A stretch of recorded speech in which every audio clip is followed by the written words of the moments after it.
What's up, guys? Hayden Wayne 75 here, and Twitch stepped in it again. Today we're gonna talk about VTuber racism, cause Twitch is making all the mistakes, man. They posted, "Today we're introducing enforcement notes, additional clarifications and examples within the community guidelines designed to make our rules easier to follow." We'll get into that here in just a minute, but Savvy right here says it perfectly. I can go on Twitch right now and find a good number of women who have their hips and asses exposed. You want to label fiction as a problem? Hi, I have a lolly body IRL. You gonna come for people like me because I pass as 17? Whereas the humans should be the ones actually covered. This is draconian and a direct attack on VTubers and art. And she is 100% correct. So first, I want to jump over here to an awesome interview that Bounding Into Comics did with Fallen Shadow at the beginning of the month about some recent bans that she had.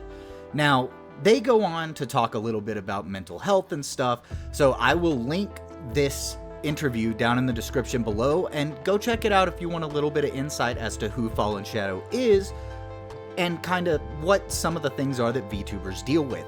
But there is a specific part of this article that I want to get to. So if we scroll down here, like I said, it's a great interview with her. They do a lot of talking about a lot of things, but right here is the spot that I want to focus on for a moment. Ryan from Bounding says, "Why do you think Twitch would be harsher with a VTuber rig puppeteered by an adult than a flesh and blood streamer who looks like a child but isn't?"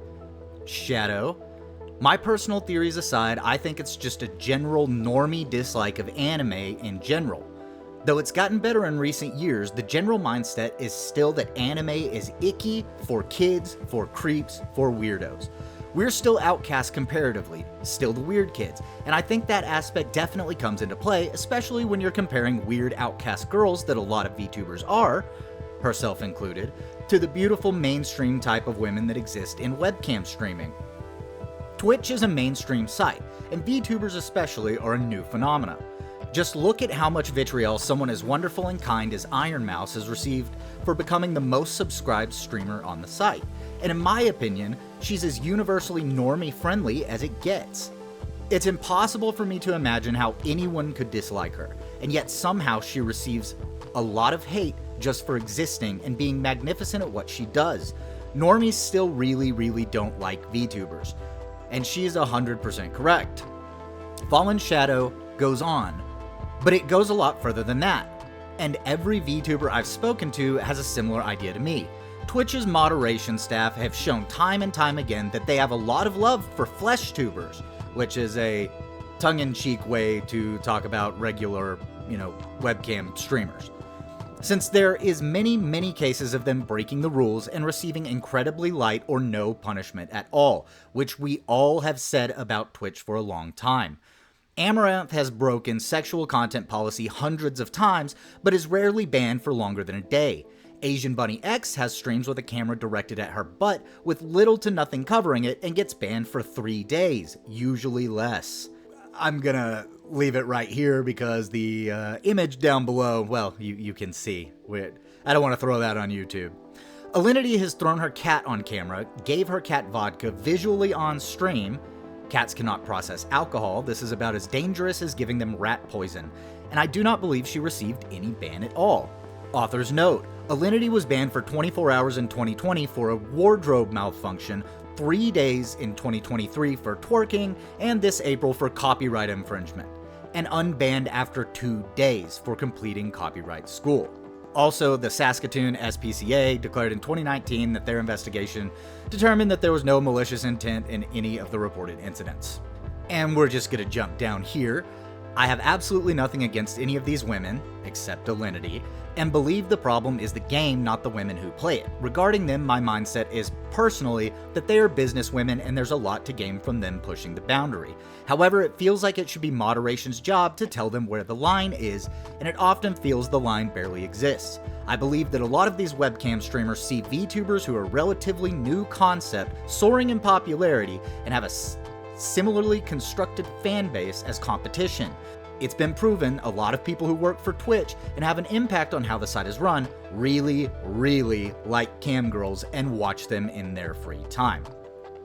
And Shondo's correct. We've seen lots of evidence of that coming from Twitch staff in various cases, but we'll finish up here. Fallen Shadow says, VTubers who are usually women and are eclipsing cam girls in popularity, look at how amazingly successful HoloLive and VShojo are frightening competition to some of these streamers. And since our VTuber models don't usually have genitalia, we don't have anything of interest to offer the corrupt mods. A small-chested, short, just barely 18-year-old cam girl, however, is a real tangible female with assets that just maybe if the mods ban one more VTuber, he'll get a cheeky little glimpse at. As a young-looking VTuber, I don't even have jiggly drawn boobies bouncing around on the stream, so I can only imagine lollytubers are exactly what moderation especially despises. I am a woman with nothing of interest to them. And Ryan goes on to say, why do you think Twitch is avoiding writing up some of these additional TOS elements that only apply to cases like yours? Fears of granting a loophole to serious misconduct, bad PR, or something else entirely? Is it okay to have some rules not set in stone? And that is where we will jump onto our next topic here and get back into, because Twitch did change up some of those rules. Now, again, I will put the link in the description to this video if you want to go read about Shondo's experiences and about her. She's a great streamer, and I highly recommend you check out this article.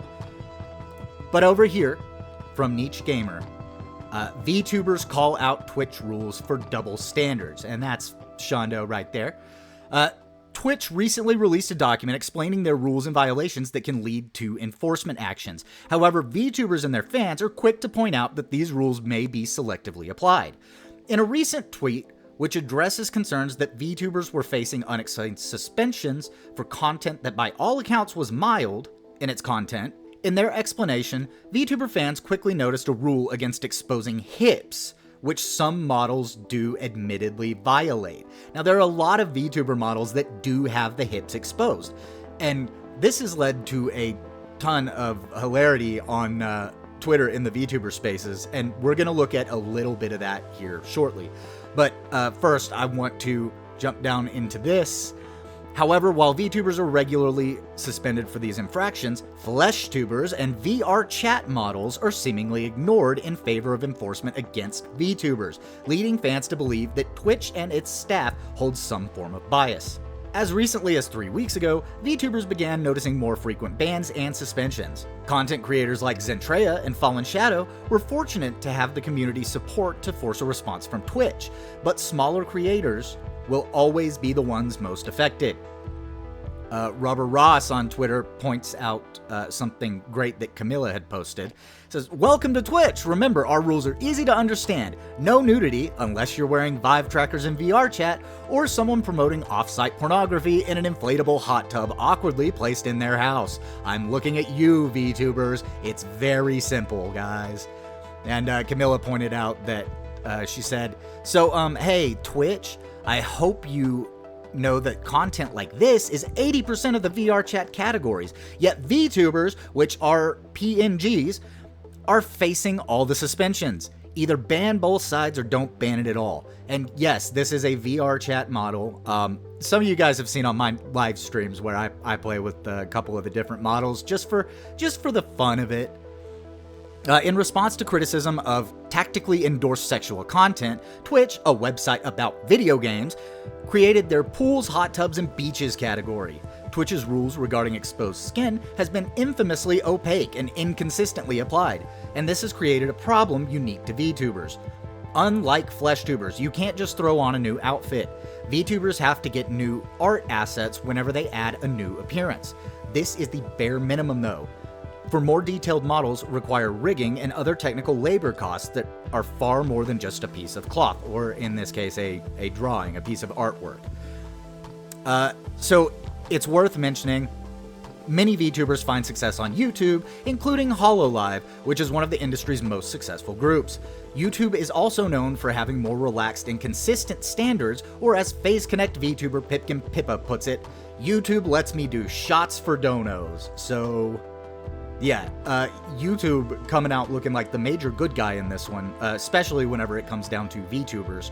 So if we jump over here to Leah Kitties, she said, Twitch has now confirmed that VTuber hips must be covered. People really didn't see this kind of thing coming because of what we do see on Twitch all over the place with real human women. I can think of many VTubers who don't have theirs fully covered, me included. The issue is commissioning new outfits to meet ever-changing guidelines is expensive and time-consuming. Be aware of this clarified rules. So this is in their safety rules. The attire policy applies to VTubers in the same way it applies to other streamers. However, it's selectively enforced Twitch. Why do you specifically go after VTubers for this? Genitalia, buttocks, hips, female-presented nipples, and under breast must be covered at all times on general streams. We've seen some enforcement of this, not to the same standard that we see VTubers having to keep up to.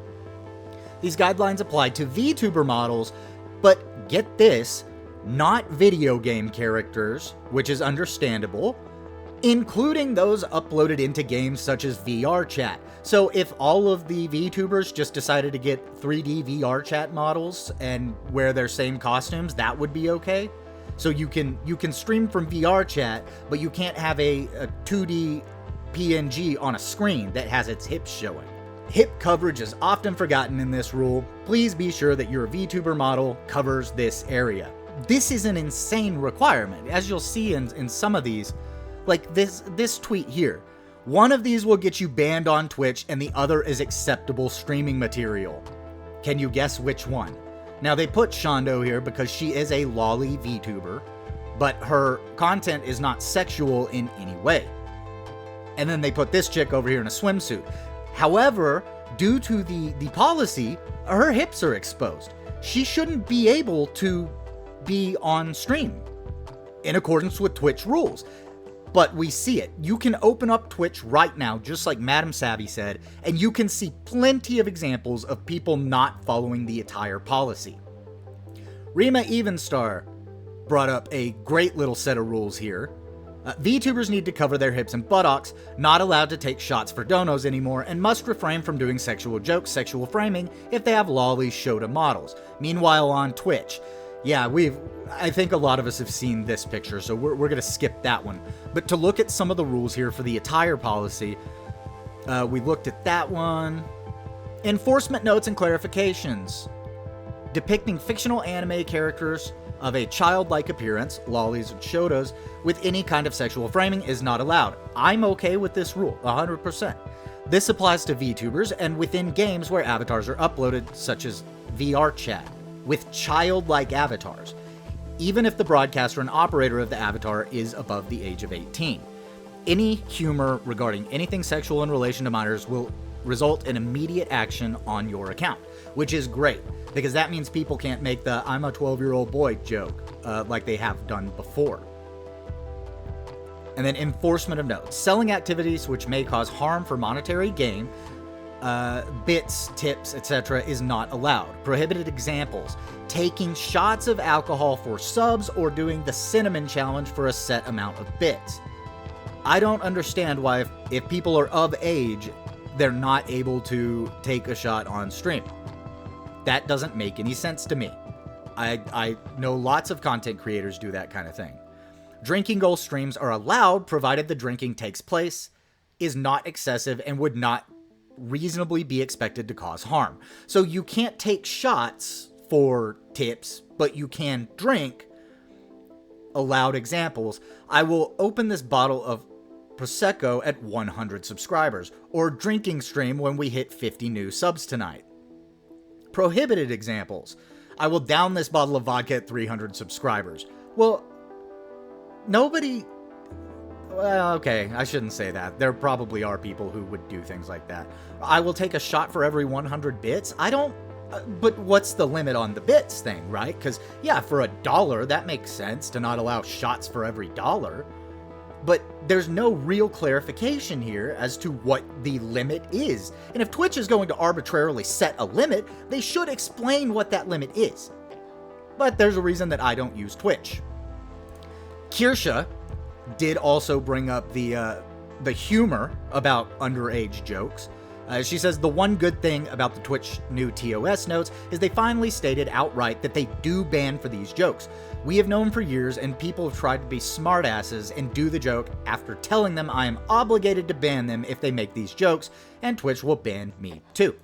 And she posted that rule stating you are below the age of 18, or 13, I'm sorry, Twitch is a 13 and up website with a 18 and up area. So stating that you are below the age of 13 anywhere on Twitch, even if intended to be humorous, will result in your account being permanently deactivated in accordance with applicable laws. Prohibited examples, typing in chat, haha, I'm 12 by the way, or I'm using my dad's account because I'm 11. So that makes a lot of sense. But a lot of what we've seen is, and the point of this, is that a lot of this stuff does fall back onto VTubers. So something like Sayu's model would not be acceptable, understandably, because her hips are showing. She's in a swimsuit, but according to what Twitch has stated, that's not okay. And I'm gonna show a couple more examples here, but there are going to be some jump cuts because scrolling Twitter on YouTube is dangerous, so I'm just gonna jump cut to a couple of things. Here's another one. The VTuber Cinder. Don't tell Twitch my hips are out. Now, this has started a whole, like I said, there's some comedy in this. People they're posting VTuber feet, they're posting hips, they're saying it scares Twitch, and if you're a VTuber fan, Twitter's being a lot of silly right now. Yet something like this seems to be completely okay. And Kirsha, to be Twitch compliant, has censored her opening artwork because you never know, thighs are shown, right? It's not just about the VTuber model itself. This is, they're going after PNGs, and this is a PNG. So there's a couple little jokey things that we'll jump to, and then we'll close it out. Azehara said, new Twitch-approved VTuber model has dropped. Yeah, she's completely covered and wearing the appropriate flags, so it's okay. And one last thing, if you're a VTuber, I wanted to cover this. Letha, who I'm not super familiar with, she has put up a VTuber chastity belt. Hide them away from Twitch's TOS with the VTuber chastity belt. Comes in 4 separate parts for ease of arrangement on your model, featuring a stylish Twitch padlock so you'll never forget who stole your bare hips from you. And it's over on her Ko-fi, and I will put a link to this in the description as well. That way, if anybody needs to go pick up a VTuber chastity belt, you can find it here. And it's free, but you can donate to her if you'd like to on her Ko-fi. So thank you guys for checking out the video. And again, Twitch is just the rampant anime racism, and we know it's because the mods are thirsty for those women that are on the site. That's why they allow those women to be on the site. But VTubers are getting banned like crazy, and I'll be interested to watch and see how many of them actually they enforce this on. This will be very interesting. So comment down below, let me know what you guys think, and like, subscribe, and we'll see what video comes out next. Later.